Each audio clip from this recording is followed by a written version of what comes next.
Hello, hi, welcome back.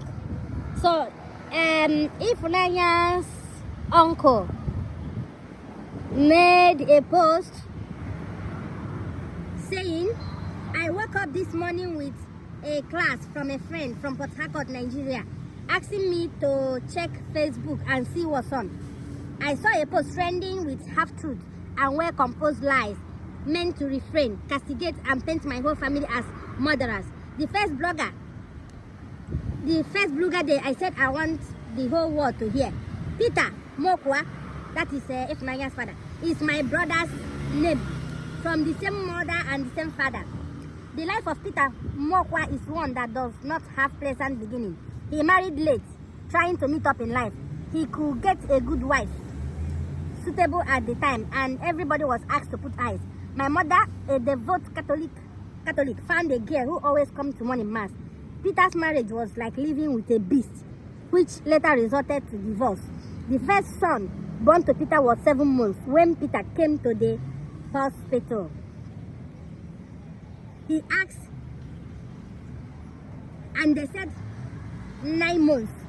He carried the baby and prayed, if this baby is his, let him follow the mother home. But if the baby is not his own, let the baby go back. In less than 5 minutes, he left the hospital and the baby by. Peter left USA with a briefcase. He was properly taken care of.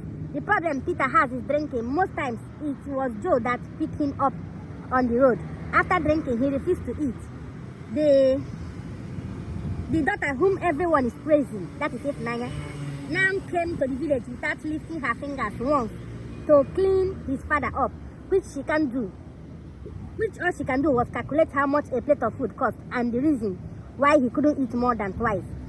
When she traveled back to USA, she refused sending his father's pension. Reason, he is wasting money.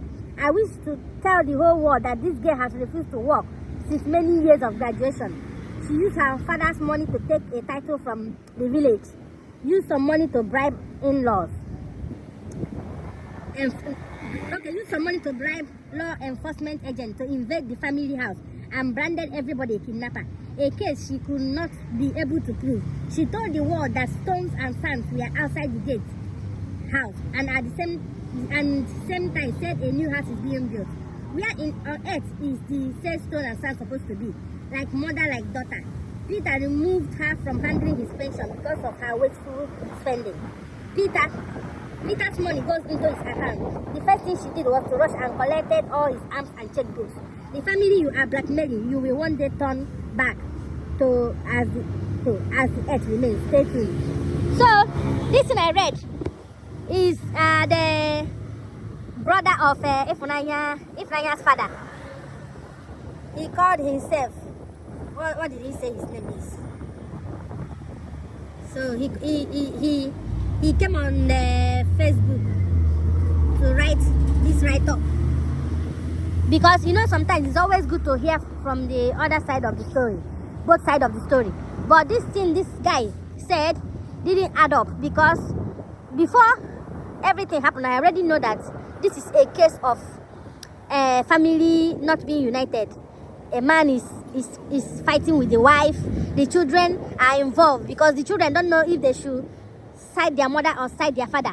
But in all cases, the children still love their father, because in some cases, when this kind of thing happens, if the man is pushing the wife away, the children will follow their mom, and then they will look away from their father. But in this case, Ifunanya was very close to the father. At least there will be some, even if others are not close, one person. And then the main quarrel is based on his wealth, based on his pension, which according to Ifunanya, the father is receiving $5,000 every month. The man really worked, educated, and he worked well. The 25 years he lived in USA.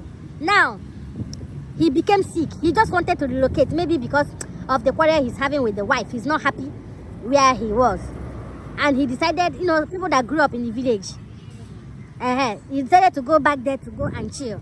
So upon chilling there, quarrel started.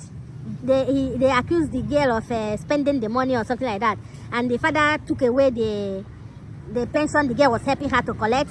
Then Ifunanya on her own side became worried because ever since the father stopped her from helping him collect the pension goes to him and is being squandered. And it might be true that the father drinks a lot. He was partying. He must be carrying women, normal for men.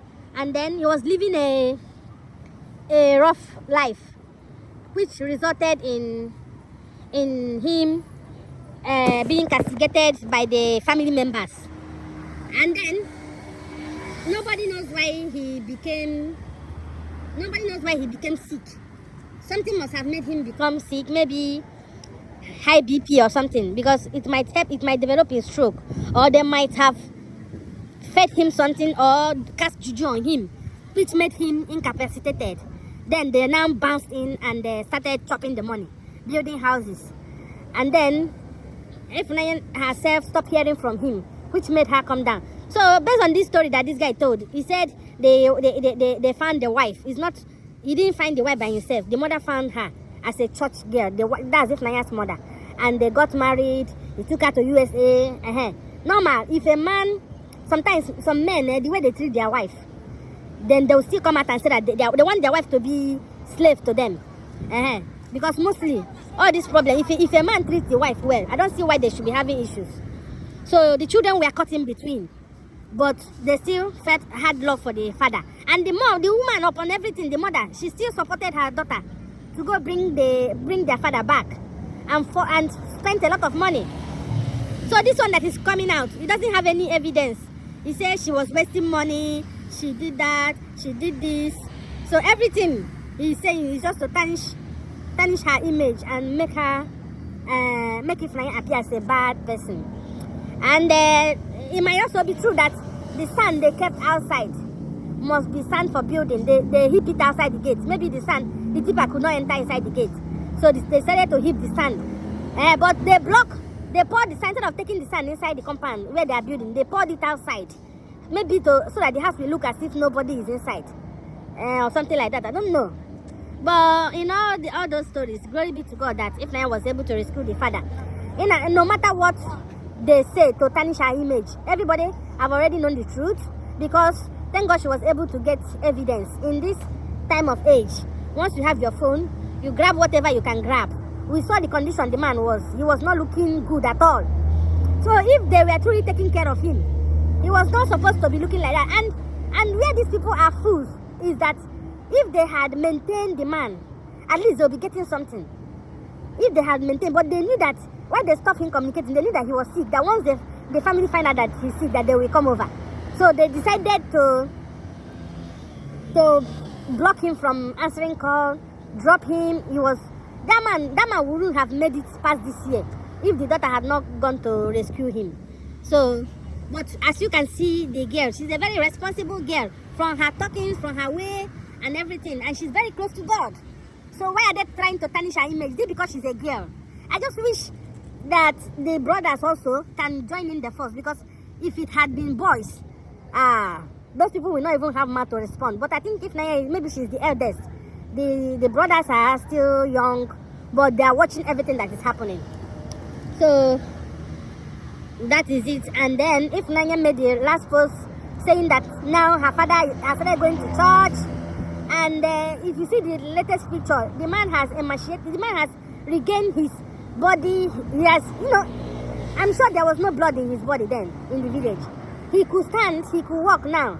He has gone back to his old self. And I believe this one will teach him a lesson. If you are living in abroad and you are trying to escape, to go back and live life, have fun, make sure that where you are going, you are surrounded by people you can trust. Because if sickness comes in, that's when you will know that all you have is your family. That those brothers, those sisters will be after your money. They might be there for the money. It's even better you employ workers that you pay to take care of you, and you pay them, than surrounding yourself by greedy relatives. Especially when they find out that nobody is beside you anymore. Your children are not beside you, your wife are not beside you. They will step in to come and scatter your wealth. But if they see that your family is intact, they will respect you and know that you have children and you have a wife.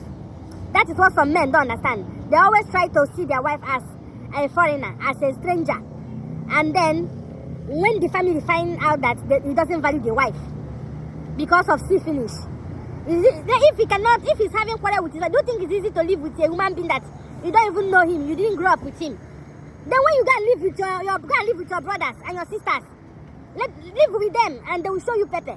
But you will stay with your wife and you will feel that she's a woman, she's supposed to be a slave, this thing. Go and live with your sisters. Let them show you pepper. That's when you will know that they don't value you. So I believe that this man that he's back to USA, he's going to be thankful to the kind of family he has. And he's going to give his life to Christ because God gave him a second chance through his young daughter, very young girl. Anyway, thank you for watching. Like, comment, share. Bye-bye.